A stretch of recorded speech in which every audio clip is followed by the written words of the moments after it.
संपूर्ण म्हणजे 1930च्या आंदोलनात संपूर्ण देशात फक्त सोलापुरातच लष्करी कायदा लागू करावा लागला, ही कबुली कुणी दिली?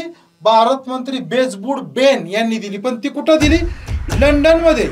वयाच्या 16व्या वर्ष धोक्याचं असतं, आपल्याकडं प्रेमात पडण्याचं असतं, स्वतःला विसरण्याचं असतं, पण हे देशासाठी स्वतःला विसरली.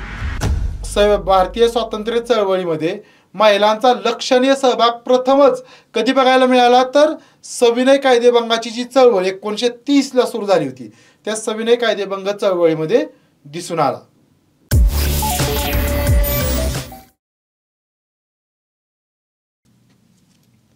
नमस्कार विद्यार्थी मित्र हो, मी प्राध्यापक सचिन सत्रे व्हेनेटर करिअरच्या ऑनलाईन प्लॅटफॉर्मवरती आपलं मनपूर्वक स्वागत करतो. विद्यार्थी मित्र हो, व्हेनेटर करिअर्स या ऑनलाईन प्लॅटफॉर्मवरती आपण आधुनिक भारताचा संपूर्ण इतिहास शिकत आहोत. त्या अंतर्गत आजचं आपलं लेक्चर आहे ते म्हणजे सविनय कायदेभंग चळवळ, सिव्हिल डिसओबिडियन्स मूवमेंट. ही चळवळ झाली 1930 ते 1934 या दरम्यान. 1930 ते 1934 या दरम्यान. याचे दोन भाग आहेत. खरं तर आजचा हा पहिला भाग होईल, पुढला भाग नंतर होईल. तर लगेच सुरुवात करूया. सविनय कायदेभंग चळवळ. तर बघा, याची आपण पार्श्वभूमी बघूया. सविनय कायदेभंगाची जी चळवळ आहे त्याची पार्श्वभूमी बघूया. तर 1929ला जे लाहोर अधिवेशन झालं, 1929ला लाहोर अधिवेशन झालं, त्याचे अध्यक्ष होते पंडित नेहरू. त्याचे अध्यक्ष होते पंडित नेहरू. आणि ह्या जे 1929चं लाहोर अधिवेशन झालं त्याच्यामध्ये संपूर्ण स्वातंत्र्याचा ठराव मंजूर करण्यात आला. प्रथमच असा ठराव मंजूर करण्यात आला, संपूर्ण स्वातंत्र्याचा ठराव मंजूर करण्यात आला. आणि त्याच्यासोबतच सविनय कायदेभंगाचा ठराव सुद्धा संमत करण्यात आला किंवा मंजूर करण्यात आला. तर हे जे लाहोर अधिवेशन झालं 1929चं, त्यात जो सविनय कायदेभंगाचा ठराव मंजूर करण्यात आला, या ठरावानुसार काँग्रेस कार्यकारिणी जी आहे त्या काँग्रेस कार्यकारिणीला सविनय कायदेभंगाबाबत निर्णय घेण्याचा अंतिम अधिकार देण्यात आला, काँग्रेस कार्यकारिणीला. पण या काँग्रेस कार्यकारिणीनं काय केले? 2 जानेवारी 1930 या दिवशी कायदेभंगाच्या चळवळीचा कार्यक्रम निश्चित करण्याचे अधिकार काँग्रेस कार्यकारिणीने कुणाला दिले? तर महात्मा गांधींना दिले. बघा, लाहोर अधिवेशनात जो सविनय कायदेभंगाचा ठराव मंजूर झाला त्यानुसार कायदेभंगाची चळवळ चालू करण्याचे सर्व अधिकार कुणाला दिले गेले? काँग्रेस कार्यकारिणीला दिले गेले. पण 2 जानेवारी 1930ला काँग्रेस कार्यकारिणीनं काय केलं? तर सविनय कायदेभंगाच्या चळवळीचा जो कार्यक्रम आहे तो निश्चित करण्याचा अधिकार मात्र कुणाला दिलं? महात्मा गांधींना दिलं. म्हणजे पुढे जाऊन ही सविनय कायदेभंगाची जी चळवळ आहे ती महात्मा गांधींच्या नेतृत्वाखाली झाली, हे लक्षात ठेवणं गरजेचं आहे. महात्मा गांधींच्या नेतृत्वाखाली झाली. पुढे काय घडामोडी झाल्या ते आपण बघूया. त्यानंतर मग महात्मा गांधींच्या हातात सविनय कायदेभंग चळवळ सुरू करण्याचा किंवा त्याचा कार्यक्रमाची रूपरेषा ठरवण्याचा अधिकार आल्यानंतर महात्मा गांधींनी काय केलं? तर त्यांचं यंग इंडिया नावाचं वृत्तपत्र होतं. महात्मा गांधींचं कोणतं वृत्तपत्र होतं? यंग इंडिया नावाचं वृत्तपत्र होतं. या वृत्तपत्रामध्ये लेख लिहून त्याच्या माध्यमातून सरकारकडे काय केलं? 11 मागण्या केल्या. महात्मा गांधींनी सविनय कायदेभंगाची चळवळ सुरू करण्याच्या उद्देशानंच या 11 मागण्या केल्या सरकारकडं. पण या 11 मागण्या सरकारकडे कशाच्या माध्यमातून केल्या? तर त्यांचं जे यंग इंडिया नावाचं वृत्तपत्र होतं त्या वृत्तपत्रात लेख लिहून या 11 मागण्या त्यांनी सरकारकडे केल्या. आता या 11 मागण्यांमधल्या महत्त्वाच्या मागण्या कोणत्या ज्या आपल्या परीक्षेला येऊ शकतात, त्या महत्त्वाच्या मागण्या आपण फक्त बघूया. तर बघा, पहिली महत्त्वाची मागणी केली ती म्हणजे मिठावरील कर रद्द करून मीठ बनवण्याची सरकारी मक्तेदारी रद्द करावी. म्हणजे 1930 पर्यंत हे जे सविनय कायदेभंग चळवळ आहे ती सुरू होईपर्यंत किंवा तिथून पुढे अजून काही कालावधी मीठ बनवण्याची मक्तेदारी सरकारकडे होती. म्हणजे मीठ बनवण्याचा अधिकार फक्त आणि फक्त सरकारकडे होता. खाजगी व्यक्ती कोणी मीठ बनवू शकत नव्हतं. त्याचबरोबर मिठावर कर हा प्रचंड होता. जेवढे मीठ तयार करण्यासाठी जेवढा खर्च येतोय त्याच्या 10 पट त्याच्यावर कर होता. अशी व्यवस्था तर तो मिठावरील कर रद्द करण्याची महत्वाची मागणी महात्मा गांधींनी केली. त्याचबरोबर महात्मा गांधी ज्याच्यामुळे महिला वर्गात महात्मा गांधींची लोकप्रियता वाढली ती म्हणजे काय तर मादक पदार्थांची विक्री पूर्णपणे बंद करावी अशी महात्मा गांधींनी केलेली मागणी. मादक पदार्थ म्हणजे याच्यामध्ये काय आलं, दारू, गांजा या वस्तू आल्या. दारू आणि गांजा हे महत्वाचे मादक पदार्थ त्यावेळचे, तर त्याची विक्री पूर्णपणे बंद करावी अशी महात्मा गांधींनी 11 मागण्यांमध्ये मागणी केली. त्यानंतर दुसरी महत्वाची मागणी केली ती म्हणजे सर्व राजकीय कैद्यांना, इथं कायद्यांना नाही ऍक्च्युअली, इथं शब्द आहे कैद्यांना. तर बघा सर्व राजकीय कैद्यांना म्हणजे जे राजकीय व्यक्ती ज्या होत्या ज्यांच्यावर काहीतरी दोषारोप ठेवून राजकीय स्वरूपाचे दोषारोप ठेवून ज्यांना तुरुंगात टाकलेलं होतं इंग्रजांनी, त्यांना तुरुंगातून सोडावं, सर्व राजकीय कैद्यांना सोडून द्यावे, तुरुंगातून सोडून द्यावे अशी महात्मा गांधींनी एक महत्वाची मागणी केली.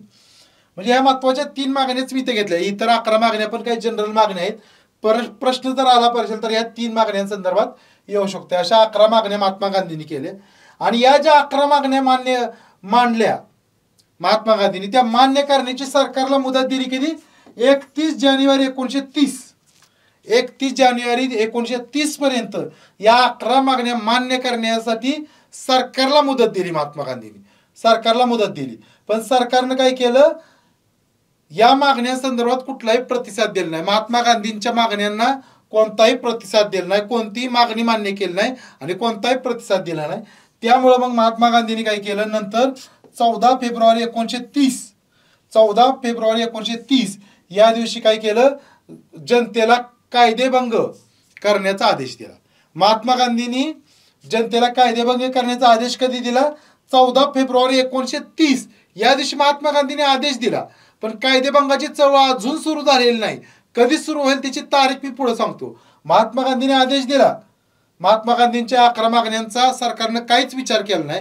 त्यामुळं महात्मा गांधींनी 14 फेब्रुवारी 1930 जनतेला कायदेभंग करण्याचा महात्मा गांधींनी आदेश दिला. त्यानंतर पुढे घडामोडी बघा. त्यानंतरची महत्वाची गोष्ट आहे ती म्हणजे दांडी यात्रा. दांडी यात्राची सुरुवात किंवा दांडी यात्रा म्हणजेच काय, सविनय कायदेभंगाची सुरुवात आहे.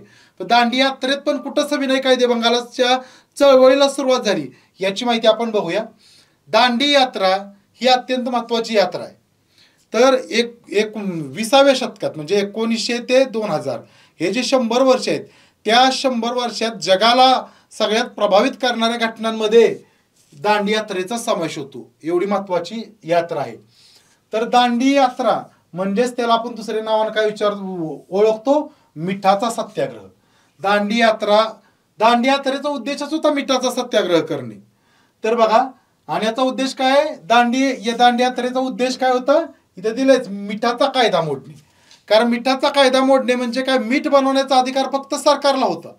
मीठ ही अतिशय जीवनावश्यक वस्तू त्यावेळी होती, आजही आहे. आणि मीठ निसर्गाकडून मोफत मिळणारी वस्तू आहे. पण ते मोफत मिळणारं मीठ सुद्धा सरकार काय करायचं, स्वतःच बनवायचं, त्याच्यावर प्रचंड कर लादून ते जनतेला विकायचं. त्यामुळे हा मिठाचा जो कायदा होता तो कायदा मोडणे हा दांडी यात्रेचा महत्वाचा उद्देश होता. पण याच्यात अजून एक मुद्दा महत्वाचा लक्षात घेणं गरजेचं आहे. तो मीठ सत्याग्रह जो मी इथं म्हटलेला आहे, तर मीठ सत्याग्रह हा प्रतिकात्मक होता. मीठ सत्याग्रह काय होता, प्रतिकात्मक होता. म्हणजे फक्त नावापुरता मीठ सत्याग्रह होता. काहीतरी मोडायचं, कोणता कायदा मोडायचा, म्हणून महात्मा गांधींनी मिठाचा कायदा मोडायचा हे असं ठरवलं की मिठाचा कायदा. पण फक्त मिठाचाच कायदा नाही, याच्या माध्यमातून महात्मा गांधींना सांगायचं होतं की ब्रिटिश सरकारने केलेले सगळे जुलमी कायदे, ब्रिटिश सरकारने केलेले सगळे जुलमी कायदे मोडायचे. ब्रिटिश सरकारने केलेले सगळे जुलमी कायदे मोडायचे. पण त्यातला पहिला कायदा कोणता मोडायचा, तर मिठाचा. तर मीठ सत्याग्रह हा प्रतिकात्मक होता, हे लक्षात ठेवा. आता बघा, आता काय आपण बघतोय सविनय कायदेभंग. सविनय कायदेभंगामधली महत्वाची घडामोड आहे दांडी यात्रा. तर सविनय कायदेभंगामध्ये कायदेभंगाबरोबरच काय होतं तर दारूच्या आणि परदेशी कपड्याच्या दुकानांसमोर निरोधने करणे म्हणजे पिकेटिंग करणे, निरोधने करणे किंवा निरोधन करणे म्हणजे पिकेटिंग करणे. त्यानंतर करबंदीची चळवळ असे व्यापक स्वरूप या चळवळीचे होते. म्हणजे ही कायदेभंगाची चळवळ जरी असली तर यात काय काय मुद्दे होते तर कायदेभंग करणे हा पहिला मुद्दा तर होताच. त्याचबरोबर दारूची दुकाने आणि परदेशी मालाची दुकाने यांच्या विरुद्ध काय करायचं निरोधने करायची हा दुसरा मुद्दा. आणि तिसरा करबंदीची चळवळ. सरकार काय करायचं कर तेच गोळा व्हायचा तो शेतीतूनच शेतकऱ्यांवरच कर लादला जायचा. पण ह्या कराचे दर पण प्रचंड होते, शेतकऱ्यांना सोसणार नव्हते. त्यामुळे करबंदीची चळवळ ही सुद्धा काय होतं कायदेभंगा चळवळीचाच एक भाग होता. तर आता जाऊया पुढं. बघा आता दांडी यात्रेविषयी आपण माहिती बघतोय. तर दांडी यात्रा ही कुठून कुठपर्यंत निघाली तर साबरमती ते दांडी, साबरमती आणि दांडी दोन्ही ठिकाणं कुठं आहेत गुजरातमध्ये आहे. दोन्ही ठिकाणं ही कुठं आहेत गुजरातमध्ये आहेत, हे लक्षात ठेवा. दोन्ही ठिकाणं गुजरातमध्ये आहेत. तर साबरमती जिथं महात्मा गांधींचा आश्रम होता त्यात साबरमती आश्रम ते दांडी हे अंतर होतं किती 240 मैल. त्यावेळेस मैलामध्ये अंतर मोजलं जायचं 240 मैल म्हणजेच सध्याचे 385 किलोमीटर. सध्याचे किती 385 किलोमीटर. साबरमती ते दांडी अशी दांडी यात्रा निघणार होती.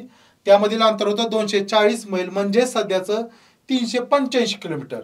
आणि दांडी यात्रेला ज्यावेळेस महात्मा गांधींनी सुरुवात केली त्यावेळेस त्यांच्याबरोबर किती सहकारी होते तर एकूण 78 सहकारी होते. महात्मा गांधींनी ज्यावेळेस दांडी यात्रेला सुरुवात केली त्यावेळेस त्यांच्याबरोबर किती सहकारी होते 78 एवढे सहकारी होते.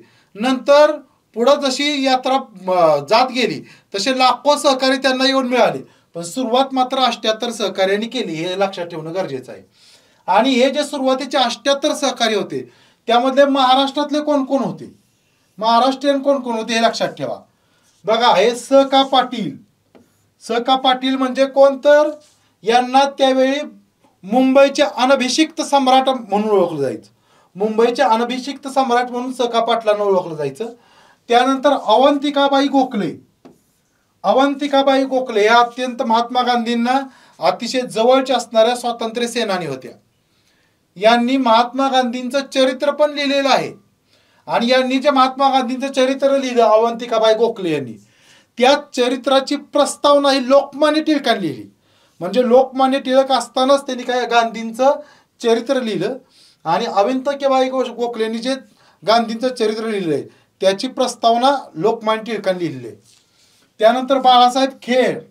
बाळासाहेब खेर हे कोण होते तर मुंबई राज्याचे पहिले मुख्यमंत्री होते. बाळासाहेब खेर हे मुंबई राज्याचे 1937 मुंबई राज्याची स्थापना झाली आणि त्याचे पहिले मुख्यमंत्री होते बाळासाहेब खेर.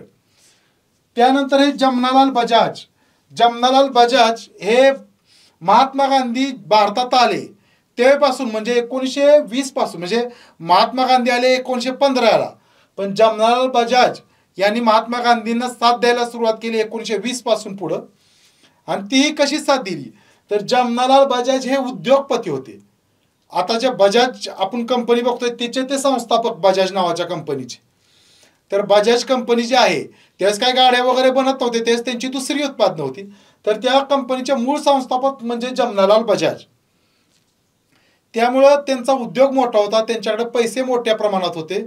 मग त्यांना मिळणारा जो पैसा आहे नफा आहे तो काय करायचे महात्मा गांधी ज्या चळवळी करतील त्या चळवळीला खर्च करण्यासाठी ते द्यायचे. असं त्यांनी काय केलं महात्मा गांधींच्या चळवळीला म्हणजेच काय तर भारताच्या स्वातंत्र्य चळवळीला स्वतःचा पैसा स्वतःचा नफा त्यांनी खर्च केला, असे जमनालाल बजाज. तर असे हे महाराष्ट्रातले नेते होते. त्याचबरोबर आता गांधींसोबत असणाऱ्या महिला म्हणजे हे काही महाराष्ट्रातलेच होते अशातला भाग नाही, देशभरातल्या काही महिला त्या 78 मध्ये काही सगळेच महाराष्ट्रीयन नव्हते, महाराष्ट्राच्या बाहेरचे पण होते. तर त्या 78 जणांमध्ये असणाऱ्या महत्वाच्या महिला कोण कोण होत्या तर त्यामध्ये महत्वाच्या सरोजिनी नायडू होत्या, मिठूबेन पेटीट होत्या, त्यानंतर अवंतिकाबाई गोखले मी सांगितले त्या महाराष्ट्रातल्याच होत्या त्या होत्या. तर सरोजिनी नायडू, मिठूबेन पेटीट, अवंतिकाबाई गोखले अशा महत्वाच्या महिला त्या पहिल्या 78 महिलांमध्ये होत्या. त्यानंतर बघा आता मुद्दा लक्षात घ्या, 12 मार्च 1930 ला दांडी मार्च सुरू झाला, म्हणजे दांडी यात्रेची सुरुवात कधी झाली तर 12 मार्च 1930 तारीख लक्षात ठेवणं गरजेचं आहे. तारीख खूप महत्वाची आहे. 12 मार्च 1930 या दिवशी काय झाली, दांडी यात्रेला सुरुवात झाली. आणि दांडी यात्रा जी दांडी यात्रेला सुरू झाली ही कुठं सुरुवात झाली, सुरुवात कुठं झाली हे लक्षात ठेवणं गरजेचं आहे. ही सुरुवात झाली साबरमती या ठिकाणी, साबरमती या ठिकाणी सुरुवात झाली.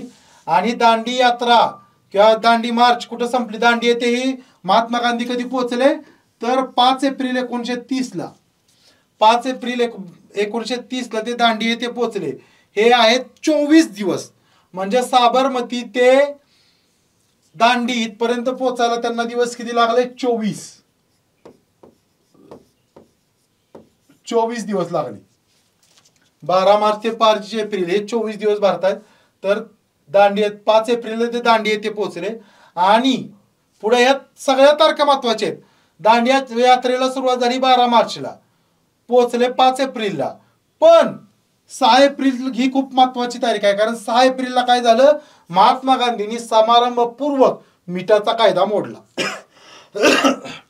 6 एप्रिल 1930 ला महात्मा गांधींनी समारंभपूर्वक मिठाचा कायदा मोडला. आणि 6 एप्रिल या दिवशीच काय झाली, देशभरात कायदेभंगाची चळवळ सुरुवात झाली. बघा 6 एप्रिल 1930 लाच देशभरात कायदेभंगाची चळवळ सुरू झाली, हे इथं लक्षात ठेवा. मी पाठीमागच सांगितलं याच लेक्चरमध्ये की 14 फेब्रुवारी 1930 या दिवशी महात्मा गांधींनी भारतातल्या जनतेला आदेश दिला कायदेभंग करण्याचा. पण कायदेभंगाच्या चळवळीला खरी सुरुवात झाली कधी, 6 एप्रिल 1930 ला. त्या दिवशी महात्मा गांधींनी मिठाचा कायदा मोडला. मिठाचा कायदा मोडूनच या कायदेभंगाच्या चळवळीला सुरुवात झाली. कायदेभंग म्हणजे काय तर कायदा मोडायचा. आणि याला सविनय कायदेभंग का म्हणतात, सविनय कायदेभंग का म्हणतात तर कायदा मोडायचा. आणि कायदा मोडल्याबद्दल जर पोलीस अटक करायला आले तर त्या पोलिसांच्या हसताच स्वाधीन व्हायचं आणि तिथं कबूल करायचं की आम्ही कायदा मोडलाय, असा सविनय कायदेभंगाचा अर्थ आहे. आता बघा पाठीमागे मी काय सांगितलं की महात्मा गांधींनी दांडी मार्च जेव्हा सुरू केली 12 मार्चला, तेच त्यांच्यासोबत 78 सहकारी होते. त्या 78 सहकाऱ्यांमध्ये कोण कोण महिला होत्या हे मी पाठीमागे सांगितलं. पण पुढं महिलांची संख्या वाढत गेली. आणि मिठाचा कायदा मोडताना गांधींसोबत कोण महिला होत्या, महत्वाच्या महिला, त्या महिला लक्षात घेणं गरजेचं आहे. त्या आहेत कमलादेवी चट्टोपाध्याय, अवंतिकाबाई गोखले आणि हंसा मेहता. हे महत्वाच्या. मिठाचा कायदा मोडताना गांधींसोबत महिला कोण होत्या तर कमलादेवी चट्टोपाध्याय, अवंतिका गोखले आणि हंसा मेहता. आता बघा कायदा तर मोडला, महात्मा गांधींनी मिठाचा कायदा मोडला. पण भारतातल्या प्रत्येक जनतेनं जर ठरवलं की महात्मा गांधींच्या आंदोलनात सहभाग व्हायचं आणि आपण कायदा मोडायचा, तर प्रत्येकाला काय करावं लागलं असतं की जिथं शक्यतो मीठ कुठं तयार व्हायचं, समुद्रकिनाऱ्यावर, तिथं जावं लागलं असतं. त्यामुळं जिथं समुद्रकिनारा नव्हता अशा ठिकाणी मिठाचा कायदा नाही मोडायचा, इतर कायदे मोडायचे, जंगलचे कायदे मोडायचे, साराबंदीचे कायदे असतील किंवा इतर जे अन्यायकारक कायदे होते ते मोडायचे, ते भंग करायचे. आलं. बघा जेथे समुद्र किनारा नव्हता तेथे इतर काही अन्यायकारक कायदे भंग केले गेले, जिथं समुद्र किनारा नाही तिथं इतर कायदे भंग केले गेले. ते कोणते कायदे होते त्याची माहिती पण आपण पुढं बघणारच आहोत.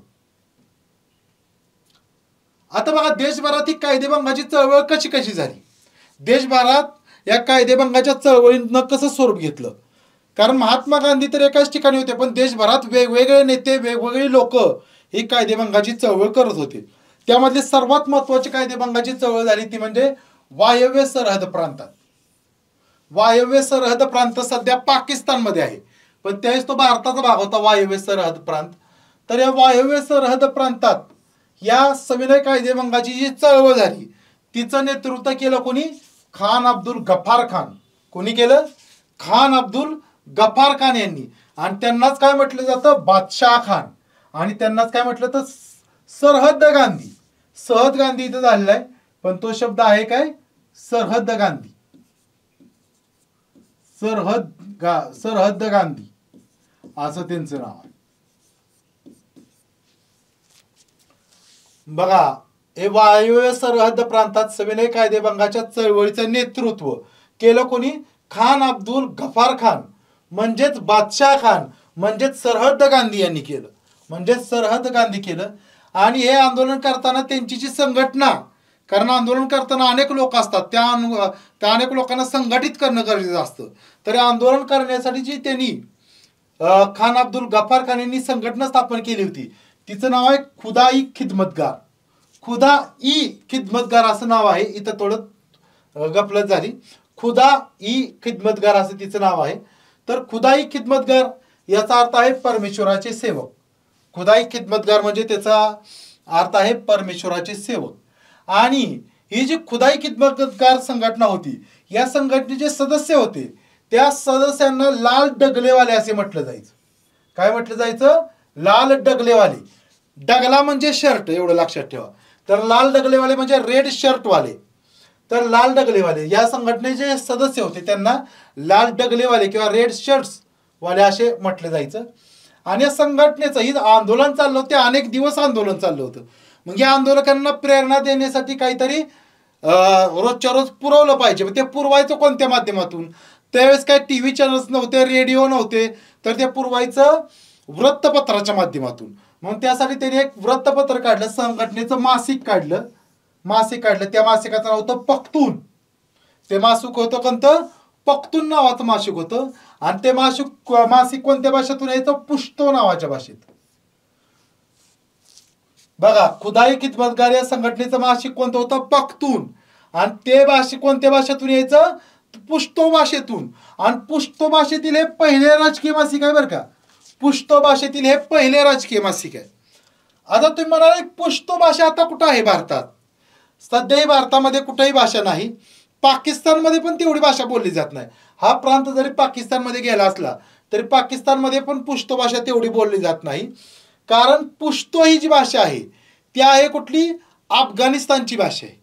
पुश्तो ही भाषा कोणती आहे? अफगाणिस्तान या देशाची भाषा आहे. आणि वायव्य सरहद्द प्रांत हा अफगाणिस्तानला जवळ आहे, त्यामुळे तिथं त्या भाषेतून ते राजकीय मासिक निघत होतं. त्यानंतर बघा, हे आंदोलन तिथं पेटल्यानंतर 23 एप्रिल 1930 या दिवशी काय झालं? पेशावर म्हणजे वायव्य सरहद्द प्रांतातला मुख्य पेशावर हे ठिकाण आहे, तिथंच हे आंदोलन झालं. वायव्य सरहद्द प्रांतातलं पेशावर हे ठिकाण आहे, जे आता सध्या पाकिस्तानमध्ये आहे. तर इथं काय झालं? जनसत्याग्रहाला सुरुवात झाली. म्हणजे खूप मोठ्या प्रमाणावर लोकांनी जमून सत्याग्रहाला सुरुवात केली. त्यामुळे सरकार चिडलं. सरकार चिडून काय केलं? सरकारनं काय केलं? गढवाल पलटण तिथं होती. तिथं कोणती पलटण होती? गढवाल पलटण. म्हणजे पलटण म्हणजे सैन्याची तुकडी. तर सरकारनं काय केलं? गढवाल पलटण या सैन्याच्या तुकडीला हे जे पेशावर इथं सत्याग्रह करणारी लोक होती त्यांच्यावर गोळीबार करण्याचा आदेश दिला. गोळीबार करण्याचा आदेश दिला. सरकारनं काय केलं? गढवाल पलटणीला काय केलं? जे पेशावर इथं सत्याग्रह करणारे जे सत्याग्रही होते त्यांच्यावर गोळीबार करण्याचा आदेश दिला. पण हे जे गढवाल पलटणीचे जे प्रमुख अधिकारी होते त्यांचं नाव आहे चंद्रसिंग ठाकूर. गढवाल पलटणीचे जे प्रमुख अधिकारी होते चंद्रसिंग ठाकूर यांनी काय केलं? तर ह्या सामान्य जनतेवर, सत्याग्रह करणाऱ्या जनतेवर गोळीबार करण्यास स्पष्ट नकार दिला.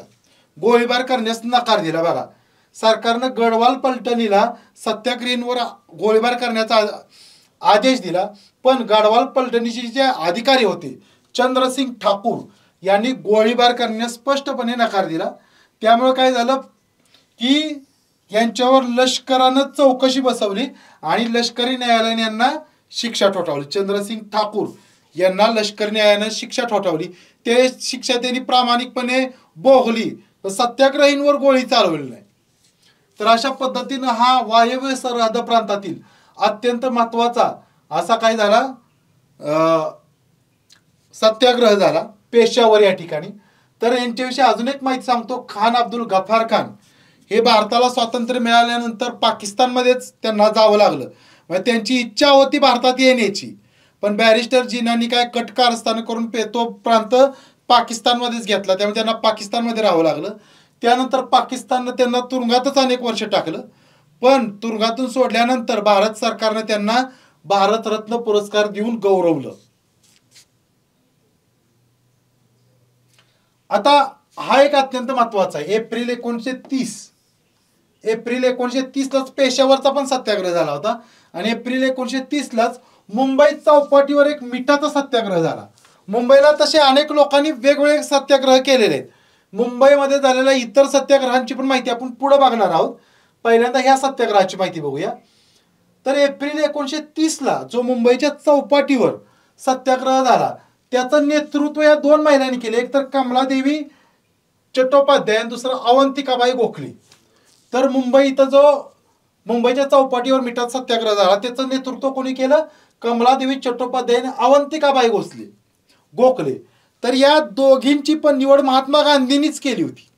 महात्मा गांधींनीच या दोघींना आदेश दिलेला होता की तुम्ही मुंबईमध्ये जाऊन मिठाचा सत्याग्रह केला. त्यामध्ये कमलादेवी चट्टोपाध्यायांचं एक कार्य, एक जी घटना घडली ती त्यांच्या संदर्भात खूप महत्वाची आहे. ते म्हणजे काय तर कमलादेवी चट्टोपाध्याय यांनी काय केलं, आता मिठाचा कायदा मोडायचा म्हणजे मीठ तयार केलं पाहिजे. त्यासाठी काय करायचं, मिठाचं प्रमाण जास्त असणारं पाणी किंवा ज्यात मीठ असायचंच पण पाण्याचं त्यात काय अंश असायचा ते घालवण्यासाठी ते मीठ काय केलं जायचं, स्टोवर पातेलं ठेवून त्याच्यात ते गरम केलं जायचं. मग पाण्याची वाफून निघून गेली, खाली मीठ राहायचं. अशा पद्धतीने मीठ तयार केलं जायचं आणि हे मीठ तयार झालेलं मीठ पाकेटमध्ये भरून सामान्य जनतेला वाटायचं, असं ते मिठाच्या सत्याग्रहाचं स्वरूप होतं. तर या कमलादेवी चट्टोपाध्याय ज्या होत्या त्यांनी पण मुंबईमध्ये काय केलं, अशा मुंबईच्या चौपाटीवर स्टोवर असं मीठ तयार केलं. पण मीठ तयार करत असतानाच तिथं पोलीस आले आणि पोलिसांनी त्यांच्यावर लाठी हल्ला केला. त्या लाठी हल्ल्यात त्यांचं डोकं फुटलं, डोक्यातून रक्तस्राव यायला लागला. अशा परिस्थितीत सुद्धा त्यांनी काय केलं, जेवढं मीठ तयार केलं तेवढं पॅकेटमध्ये भरलं आणि ते पॅकेट घेऊन तिथूनच जवळ असलेलं जे मुंबई उच्च न्यायालय आहे त्या मुंबई उच्च न्यायालयात गेल्या आणि तिथल्या न्यायाधीश निकाल देत होता. त्या न्यायाधीशाला जाऊन त्या म्हटल्या की स्वातंत्र्याचे मीठ विकत घेऊ इच्छिता का, स्वातंत्र्याचे मीठ विकत घेऊ इच्छिता असे थेट मुंबई उच्च न्यायालयात जाऊन ते न्यायाधीशांना विचारलं. असं एक कमलादेवी चट्टोपाध्यायांचं काम आहे. तर बघा मी इथं माहिती दिलेली आहे, स्क्रीनशॉट घेऊन तुम्ही तुमच्याकडं ठेवू शकता. त्यानंतर अशीच एप्रिल महिन्यात पेशावरचा पण सत्याग्रह झाला, मुंबईला सत्याग्रह झाला. त्यानंतर लगेच 4 मे 1930 लाच काय झालं, महात्मा गांधींना अटक झाली. कारण सविनय कायदेभंगाची चळवळी महात्मा गांधींच्या नेतृत्वामुळे झाली, महात्मा गांधींच्या सांगण्यामुळेच झाली आणि महात्मा गांधींनी कायदेभंग पण केला. त्यामुळे महात्मा गांधींना 4 मे 1930 ला अटक करण्यात आली आणि पुण्यामधल्या येरवडा कारागृहात त्यांना टाकण्यात आलं. पुण्यामधल्या येरवडा कारागृहात महात्मा गांधींना टाकण्यात आलं आणि महात्मा गांधींना जी अटक झाली त्या अटकेच्या निषेधार्थ, महात्मा गांधींना जी अटक झाली त्या अटकेच्या निषेधार्थ मुंबई आणि सोलापूर येथील गिरणी कामगारांनी संप पुकारला. बघा, महात्मा गांधींच्या अटकेच्या निषेधार्थ मुंबई आणि सोलापूर येथील गिरणी कामगारांनी काय केलं, संप पुकारला किंवा ते कामगार संपावर गेले. तर आता बघा सोलापूरचा सत्याग्रह, हा सोलापूरचा सत्याग्रह भारताच्या इतिहासात आणि महाराष्ट्राच्या इतिहासात अत्यंत महत्वाचा सत्याग्रह आहे. तो झाला मे 1930 ला. बघा पाठीमागच मी सांगितलं की 4 मे 1930 या दिवशी काय झाली, महात्मा गांधींना अटक झाली. 4 मे 1930 या दिवशी महात्मा गांधींना अटक झाली आणि त्या अटकेच्या निषेधार्थ मुंबई तसेच सोलापूर मधल्या गिरणी कामगारांनी काय केलं, गिरणी कामगार संपावर गेले किंवा त्यांनी संप केला. तर गिरणी कामगार हे जे संपावर गेले आणि त्यामुळेच काय झालं, सोलापूरमध्ये सत्याग्रहाला सुरुवात झाली. महात्मा गांधींना अटक झाली त्यामुळेच ही सोलापूरमध्ये काय झालं, सत्याग्रहाला सुरुवात झाली. तर बघा महात्मा गांधींना अटक झाल्यानंतर महात्मा गांधींच्या अटकेचा सर्वात संतापजनक प्रतिसाद कुठं म्हटला तर सोलापूरमध्ये.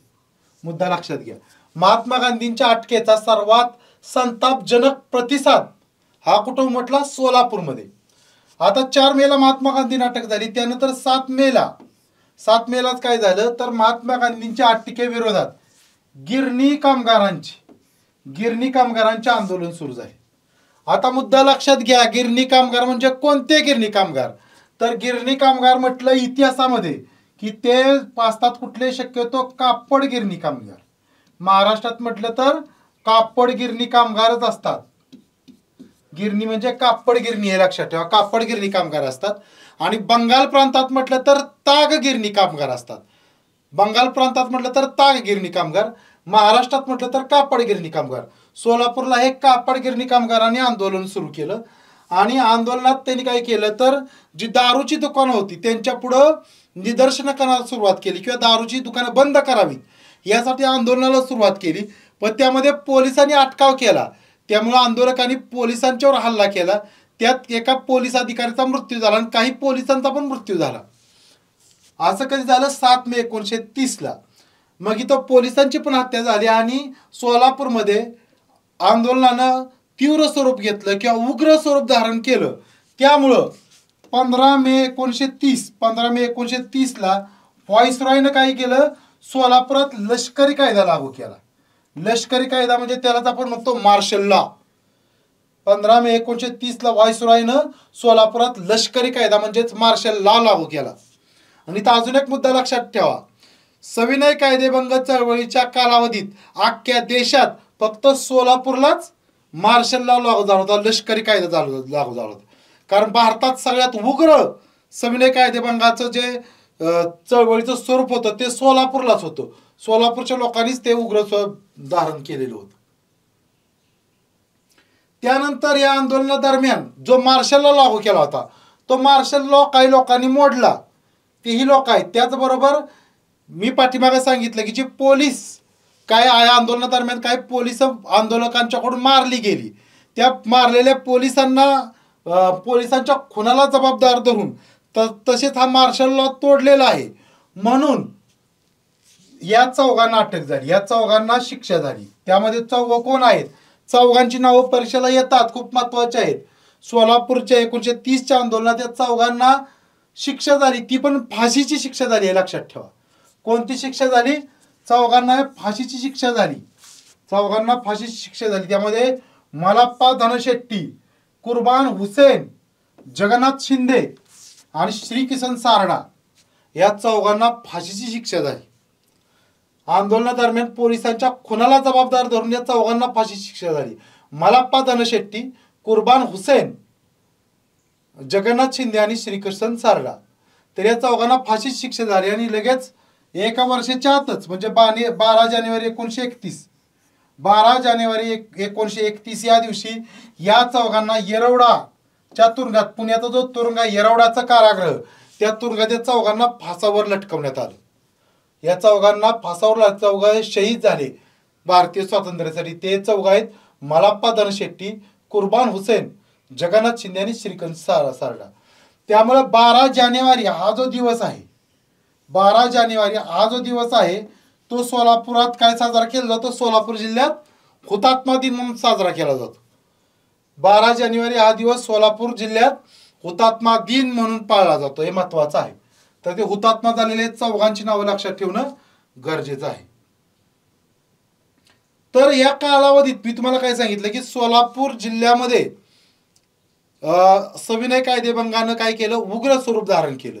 आणि या सविनय कायदेभंग चळवळीला प्रेरणा देणारं प्रतीक काय होतं? सोलापूर भागात सविनय कायदेभंग चळवळीला प्रोत्साहन देणारं महत्वाचं प्रतीक काय होतं? तर गांधी टोपी. काय होतं? गांधी टोपी हे सविनय कायदेभंग चळवळीला प्रोत्साहन देणारं प्रतीक होतं. आणि लष्करी कायदा ज्यावेळेस सरकारने लागू केला होता, बघा सरकारनं सोलापूर जिल्ह्यात ज्यावेळेस लष्करी कायदा सोलापूरमध्ये लागू केला होता त्यावेळी डोक्यावर गांधी टोपी घालणे हा गुन्हा होता. डोक्यावर गांधी टोपी घातली की लोकांना आंदोलन करायला प्रेरणा यायची. त्यामुळे सरकारनं काय केलं होतं? गांधी टोपी घालण्यावर सुद्धा बंदी घातली होती. आणि लष्करी कायदे असताना ही डोक्यावर घातलेली गांधी टोपी काढण्यास नकार देणारे एक व्यक्तिमत्व होतं स्वातंत्र्य सैनिक, ते म्हणजे तुळशीराम जाधव. हे काँग्रेसचे सदस्य होते तुळशीराम जाधव. तर तुळशीराम जाधव यांनी लष्करी कायदा लागू असताना काय केलं? गांधी टोपी काढण्यास नकार दिला. आणि सोलापूर भागात ज्यावेळेस हा लष्करी कायदा लागू केला होता त्यावेळेस सोलापूरमधले जे पोलीस होते त्या पोलिसांच्या हातात काट्या दिलेल्या होत्या सरकारने. काट्या म्हणजे त्या काट्यांना हुक लावलेले होते. ते हुक कसं तर लोकांच्या डोक्यावरील अशा गांधी टोप्या काढायच्या यासाठी ते हुक लावलेल्या काट्या दिलेल्या होत्या. पण त्याला न जुमानता तुळशीराम जाधव यांनी डोक्यावरील टोपी काढायला नकार दिला आणि ते पण तुरुंगात गेले. त्यांना काही दिवस शिक्षा पण झाली. त्यानंतर भारत मंत्री जे त्यावेळेचे होते ते म्हणजे बेजबुड बेन. त्यावेळेचे 1930-31 दरम्यान कोण भारत मंत्री होते?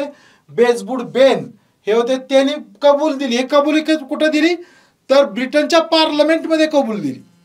ब्रिटनच्या पार्लमेंटमध्ये इंग्लंडमध्ये कबुली काय दिली तर 1930च्या आंदोलनात संपूर्ण देशात फक्त सोलापुरातच लष्करी कायदा जारी करावा लागला. संपूर्ण म्हणजे 1930च्या आंदोलनात संपूर्ण देशात फक्त सोलापुरातच लष्करी कायदा लागू करावा लागला. ही कबुली कुणी दिली?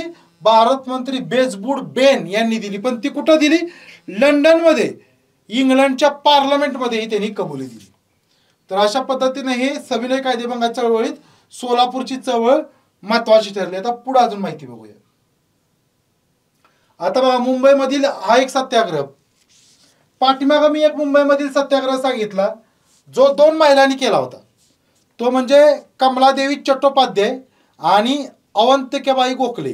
कमलादेवी चट्टोपाध्याय यांनी ते स्टोवर मीठ बनवलेलाचा प्रसंग मी तुम्हाला सांगितला.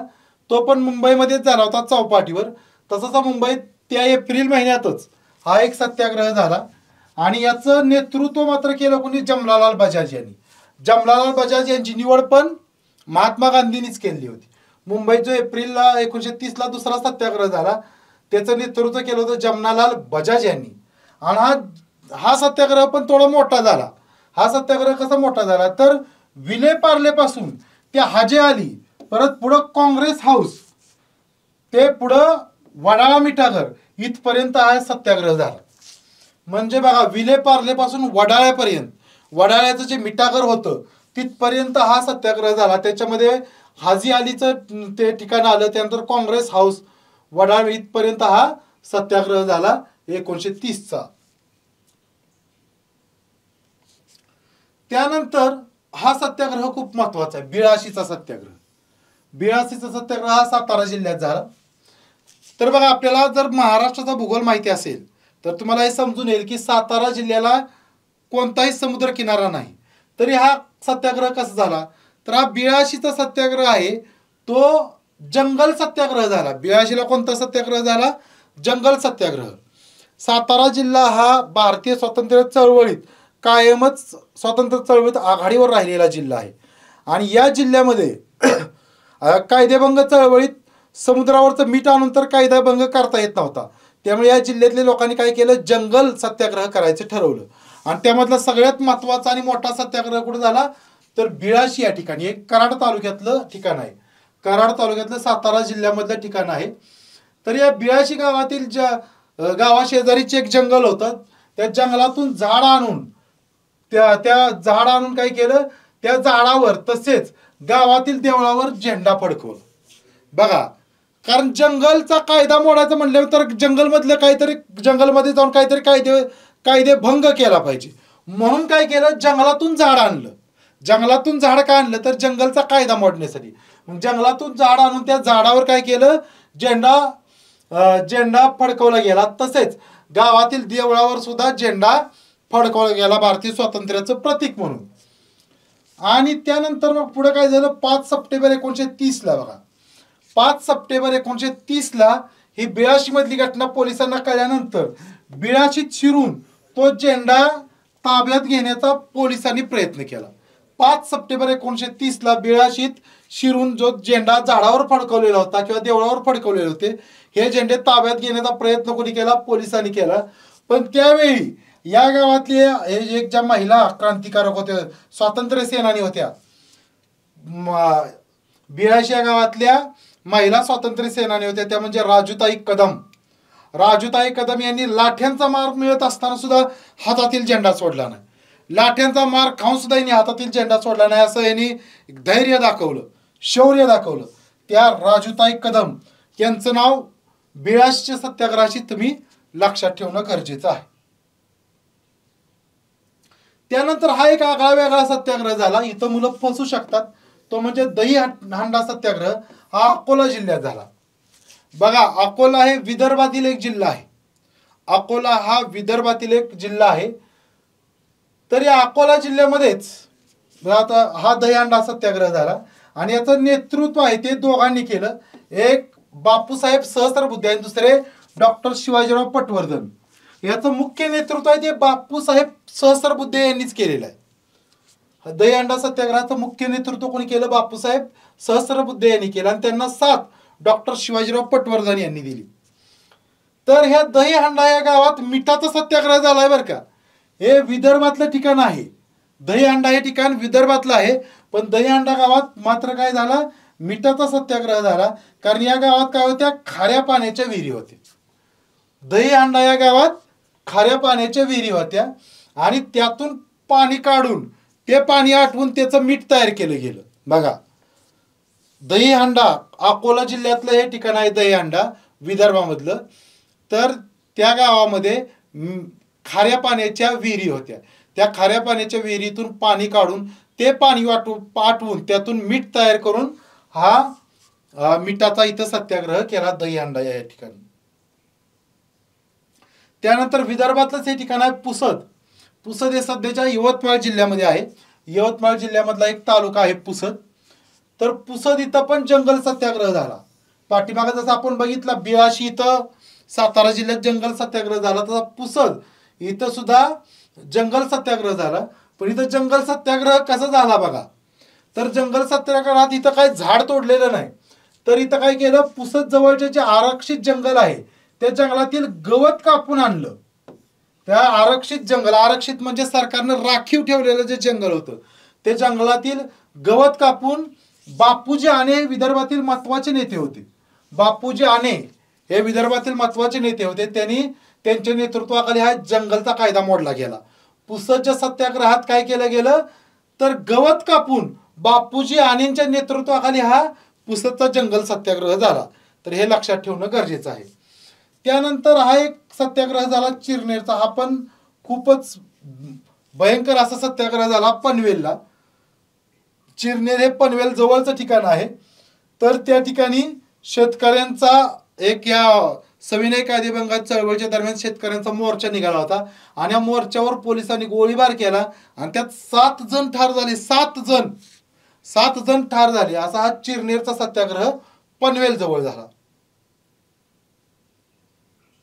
त्यानंतर धारासना सत्याग्रह. आता आपण महाराष्ट्रातले बहुतेक सत्याग्रह बघितले. आता महाराष्ट्राच्या बाहेरचे काही महत्वाचे सत्याग्रह आहेत.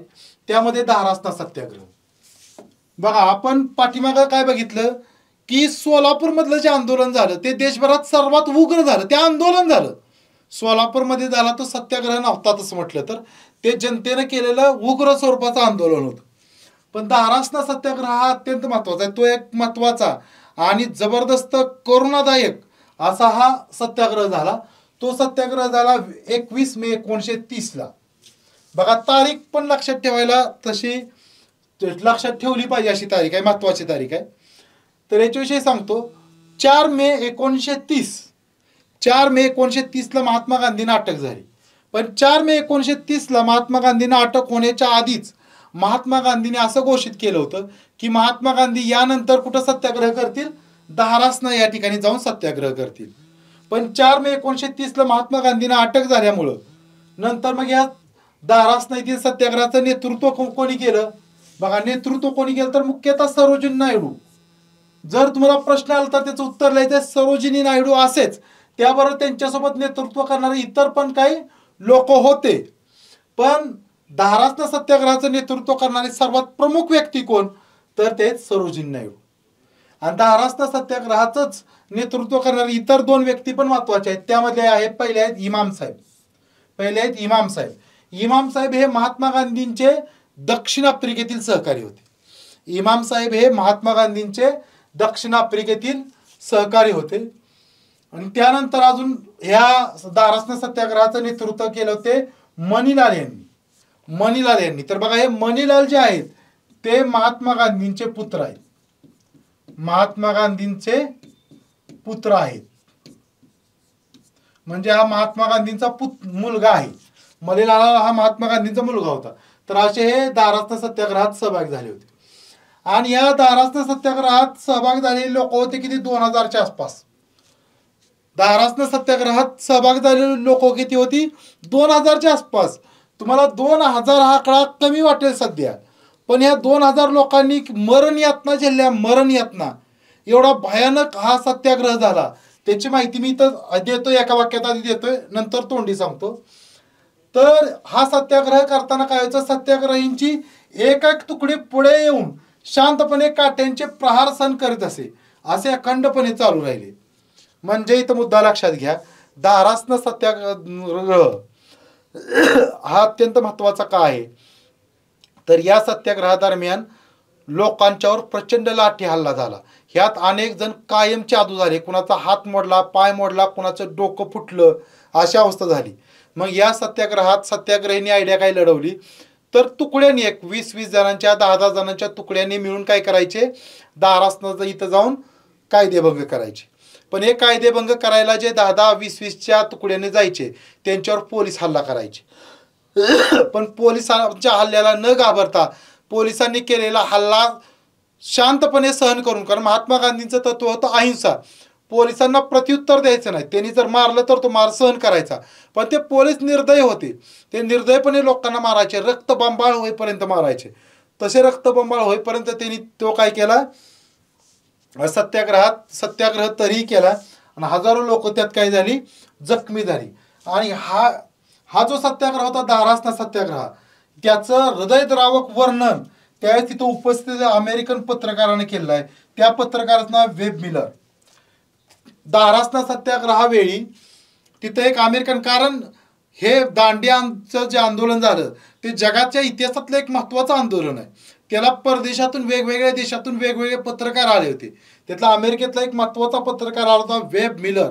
यानं एकदम हृदयद्रावक असं वर्णन केलं, शब्दन शब्द, घडलेल्या प्रत्येक घटनेचा शब्दन शब्द त्यानं वर्णन केलेलं आहे. त्याच्या आपण परीक्षेला प्रश्न पाठीमागे एका परीक्षेला आलेला आहे. आता बघा, पुढलं महत्वाचं व्यक्तिमत्व आहे, सविनय कायदेभंगातीलच महत्वाची घडामोड आहे, ती म्हणजे बाबू गेनू सईद यांची. बाबू गेनू सईद यांची. तर बाबू गेनू सईद हा अतिशय तरुण, एकदम तिशीतला तरुण हा मुलगा. हा मूळचा पुणे जिल्ह्यातला महाळुंगे पडवळ या गावचा. याचं गाव तर महाळुंगे पडवळ, हे आंबेगाव तालुक्यामधलं गाव आहे. आंबेगाव तालुक्यामधलं गाव आहे, पुणे जिल्ह्यातलं. आंबेगाव तालुक्यामधलं गाव आहे, पुणे जिल्ह्यातलं. आणि याला वडील नव्हते. विधवा आईसोबत राहून तो मोलमजुरी करत होता. बघा, विधवा आईसोबत राहून हा मोलमजुरी करणारा एकदम तरुण, 20शीतला किंवा 30शीतला तरुण असेल, कमी वयाचा हा मुलगा होता. तर यानं काय केलं की याच्या लक्षात आलं, सविनय कायदेभंगाची चळवळ सुरू झाली आहे, त्यामध्ये आपण काहीतरी योगदान द्यावं असं याच्या लक्षात आलं.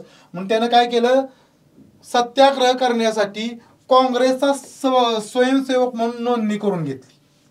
कारण काँग्रेसचा स्वयंसेवक होण्यासाठी, सत्याग्रह करण्यासाठी त्यावेळेस नाव नोंदणी करावी लागायची. ती त्यानं नाव नोंदणी केली बाबू गेनूनं. आणि तो पुण्यातून गेला मुंबईला. आणि मुंबईला गेल्यानंतर 12 डिसेंबर 1930ला ही घटना घडली. त्या दिवशी काय झालं, तर मुंबईत वाळवा देवीच्या नवीन हनुमान रस्त्यावर परदेशी मालाचा एक ट्रक येत होता. मुंबईत वाळवा देवीच्या नवीन हनुमान रस्त्यावर परदेशी मालाचा एक ट्रक येत होता. मग या परदेशी मालावर बहिष्कार टाकणे, परदेशी मालाला विरोध करणे, हे सविनय कायदेभंग चळवळीतील एक महत्वाचा भाग होता. मग याचा भाग म्हणूनच काय केलं, या परदेशी मालाचा जो ट्रक होता तो पुढे जाऊ नये म्हणून बाबू गेनू यांनी काय केलं, त्या ट्रकला ते आडवे पडले. त्या ट्रकला ते आडवे झाले. आणि पोलिसांनी आदेश दिल्यानंतर ट्रकवाल्याने त्यांच्या अंगावरून ट्रक घातला. ह्याच्यामुळं जमाव खूप संतप्त झाला. जवळजवळ 20,000 लोक जमले. मुंबईत खूप मोठी तोडफोड झाली. त्यांचा भयंकर आंदोलन पेटलं बाबू गेनू यांच्यामुळं. आणि बाबू गेनू यांचं बलिदानामुळं काय झालं, लोकांना आंदोलन करण्यास प्रचंड प्रेरणा मिळाली. तर असं हे बाबू गेनू यांनी काय दिलंय, 12 डिसेंबर 1930ला देशासाठी बलिदान दिलं. त्यानंतर महत्वाची बिहारमधील कायदेभंगाची चळवळ पण महत्वाची आहे. बिहारमधील कायदेभंगाची चळवळ. आता बिहारमध्ये समुद्र किनारा नसल्यामुळे तिथं कोणतीच चळवळ झाली चौकीदारी करबंदीची चळवळ झाली. चौकीदारी करबंदीची चळवळ झाली. आता विद्यार्थी मित्रांनो, चौकीदारी कर म्हणजे काय हे आधी लक्षात घेऊया. चौकीदारी कर म्हणजे काय, तर इंग्रजांच्या काळात बिहारमध्ये पोलिसांची संख्या कमी होती. पोलिसांची संख्या कमी होती म्हणून त्यामुळे पोलीस काय करायचे किंवा सरकार काय करायचं, खाजगी लोकांना पोलिसांचे मदतनीस म्हणून घ्यायचं आणि त्या खाजगी लोकांना चौकीदार म्हटलं जायचं. चौकीदार कुणाला म्हटलं जायचं, तर पोलिसांची ज्या एरियात संख्या कमी आहे त्या एरियात पोलिसांना मदत करण्यासाठी जी स्थानिक लोक खाजगी लोक घेतली जायची त्या लोकांना चौकीदार म्हटलं जायचं. मग या चौकीदारांचा पगार सरकार स्वतः देत नव्हतं, तर ज्या भागातील हे चौकीदार होते त्या भागातीलच लोकांच्याकडून चौकीदारी कर आकारला जायचा. चौकीदारी कर म्हणजे चौकीदारी टॅक्स आकारला जायचा आणि त्या टॅक्समधून येणारा पैसा काय करायचा, चौकीदारांवर खर्च करायचा त्यांना पगार देण्यासाठी. मग असा जो चौकीदारी कर होता त्याच्या बंदीची चळवळ कुठे झाली, बिहारमध्ये झाली. आणि ही पण कुठे झाली, बिहारमधल्या 3 जिल्ह्यांमध्ये झाली. बिहारमधल्या 3 जिल्ह्यांमध्ये झाली, ते भागलपूर, मुंगेर आणि सरण. भागलपूर, मुंगेर आणि सरण या 3 जिल्ह्यांमध्ये ही चौकीदारी करबंदीची चळवळ झाली. त्यानंतर या चौकीदारी करबंदीच्या चळवळीत नेतृत्व करणारे महत्वाचे 2 नेत्यांची नाव लक्षात ठेवायचे.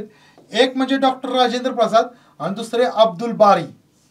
डॉक्टर राजेंद्र प्रसाद आणि अब्दुल बारी यांनी काय केलं, बिहारमधल्या चौकीदारी करबंदीच्या चळवळीचं नेतृत्व केलं. डॉक्टर राजेंद्र प्रसाद हे बिहारचेच आहेत, बिहारचेच नेते होते, बिहारमधलेच आहेत ते. तर बिहारमधील चौकीदारी करबंदी चळवळीचं नेतृत्व कोणी केलं, डॉक्टर राजेंद्र प्रसाद आणि अब्दुल बारी यांनी.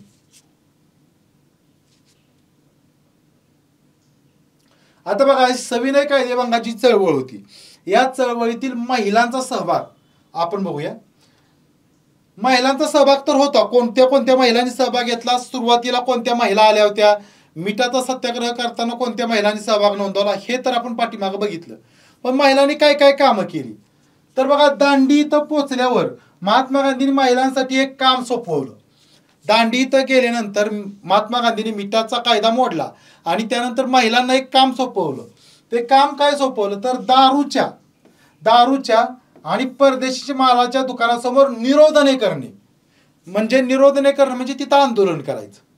बघा, दारूच्या व परदेशी मालाच्या दुकानासमोर निरोधने करण्याचं काम कुणी दिलं महिलांना, महात्मा गांधींनी दिलं. महात्मा गांधींनी काम दिलं कारण ते निरोधने करणं सोपं होतं काम. इतर झंझटीचे काम करण्याऐवजी दारूच्या आणि परदेशी मालाच्या दुकानासमोर जाऊन निदर्शने करणे असं त्यांना काम दिलं.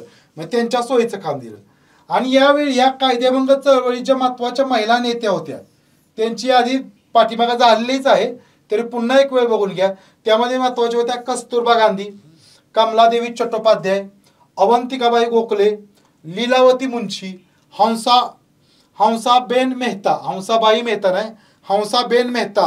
या गुजरातच्या महत्वाच्या नेत्या होत्या. आणि आपल्या त्यावेळेस मुंबई प्रांतातल्याच होत्या त्या, कारण त्यावेळेस गुजरात मुंबई प्रांतातच होतं. तर हंसाबाई मेहता या अशा महिला नेत्या होत्या. त्याचबरोबर सविनय कायदेभंगाच्या कालावधीतले जनसहभागाचे प्रकार कोणते होते. जनसहभागाचे प्रकार म्हणजे काय, तर जनतेनं याच्यात सहभाग नोंदवला, सविनय कायदेभंगाच्या चळवळीत सहभाग नोंदवला. तर कोणत्या माध्यमातून नोंदवला, तर त्यामध्ये जादूचे दिवे हा एक प्रकार होता. त्यानंतर रोज प्रभात फेऱ्या काढणे, रोज सकाळी प्रभात फेऱ्या काढून लोकांमध्ये जागृती करणे. त्यानंतर झेंडा मिरवणूक, गावात झेंड्याची मिरवणूक काढणे. चित्रफितींचा वापर पण केला गेला. त्याचबरोबर जनसहभागाचा अजून एक महत्वाचे 2 प्रकार होते, ते लक्षात घेणं गरजेचं आहे. त्याच्यावर प्रश्न येतो, ते म्हणजे मुलांच्या वानर सेना, वानर सेना आणि मुलींच्या मांजर सेना. हे लक्षात ठेवा. सविनय कायदेभंगाच्या चळवळीत काय झालं, तर मुलांच्या वानर सेना आणि मुलींच्या मांजर सेनानी सुद्धा सविनय कायदेभंगात आपला सहभाग नोंदवला. म्हणजे लहान मुलांनी आणि मुलींनी सुद्धा काय केलं, तर या सविनय कायदेभंग चळवळीत आपला सहभाग नोंदवला. मुलांनी वानर सेनेच्या माध्यमातून, तर मुलींच्या मांजर सेना होत्या. हे तर लक्षात ठेवणं गरजेचं आहे. त्यानंतर साराबंदी चळवळ. आता कारण साराबंदी चळवळ पण झाली, कारण सविनय कायदेभंग चळवळीत महत्वाचं काय होतं, तर कायदेभंग करायचे. ते कोणत्याही कायद्यांचा भंग करा. असं त्यामध्ये होतं. म्हणजे तिथं समुद्र किनारा नव्हता आणि जंगलही नव्हता. तिथल्या लोकांनी काय केलं, साराबंदीची चळवळ केली. तरी साराबंदीची चळवळ मुख्यतः झाली कुठं, गुजरातमध्ये. साराबंदीची चळवळ झाली गुजरातमध्ये. आणि गुजरातमध्ये पण कुठं झाली तर खेडा, बारडोली, जंबूसार हे एरियामध्ये. खेडा, बारडोली, जंबूसार, भरूच किंवा बडोच या ठिकाणी साराबंदीची चळवळ झाली.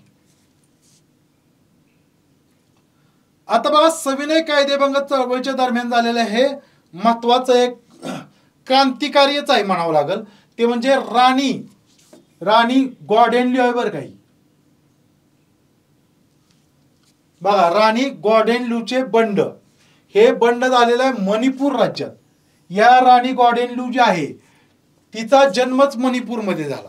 राणी गॉर्डेनल्यूचा जन्म झाला मणिपूरमध्ये आणि हे आंदोलन पण मुख्यतः मणिपूरमध्ये झालेलं आहे. किंवा ईशान्येकडली जी राज्य आहे तिकडल्या भागांमध्ये हे झालेलं आंदोलन आहे. तरी राणी गॉर्डेनल्यू कोण होती तर एका नागा जमातीची आध्यात्मिक राजकीय नेता होती. आध्यात्मिक शब्द मत आध्यात्मिक राजकीय म्हणजे आध्यात्मिक क्षेत्रात पण होती आणि राजकीय नेता पण होती. तर राणी गॉर्डेनल्यू कोण होती, एका नागा जमातीची आध्यात्मिक राजकीय नेता होती. आणि ही वयाच्या 16व्या वर्षी, बघा वय किती कमी आहे, वयाच्या 16वं वर्ष धोक्याचं असतं आपल्याकडं, प्रेमात पडण्याचं असतं, स्वतःला विसरण्याचं असतं. पण हे देशासाठी स्वतःला विसरले, देशासाठी स्वतःला विचारले राणी गॉर्डेनल्यू. तर वयाच्या 16व्या वर्षी या गांधीजींच्या चळवळीने प्रभावित झाल्या राणी गॉर्डेनल्यू. वयाच्या फक्त 16व्या वर्षी महात्मा गांधींच्या चळवळीने प्रभावित झाल्या आणि त्यांनी त्यांच्या भागात काय केलं, कोणताही कर न भरण्याची घोषणा केली.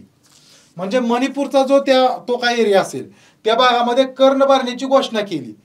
त्याचबरोबर त्याने अजून क्रांतिकारी काय केलं तर जवळजवळ 4000, बघा जवळजवळ 4000 सशस्त्र नागा सैनिकांच्या आधारे काय केलं, ब्रिटिश सरकारवर लष्करी छापे मारले. लष्करी म्हणजे डायरेक्ट छापा न करता रात्रीच्या वेळी छापा मारणे, असे गनिमी छापे त्यांनी मारले. बघा, राणी गॉर्डेनल्यूनं काय केलं तर महात्मा गांधींच्या चळवळीनं प्रेरित होऊन काय केलं, कोणताही कर न भरण्याची घोषणा तर केलीच, त्याचबरोबर 4000 सशस्त्र नागा सैनिकांच्या आधारे काय केलं, ब्रिटिश लष्करावर गनिमी छापे केले. पण नंतर राणी गॉर्डेनल्यूला नंतर पकडलं गेलं आणि त्यांना जन्मठेपेची शिक्षा झाली.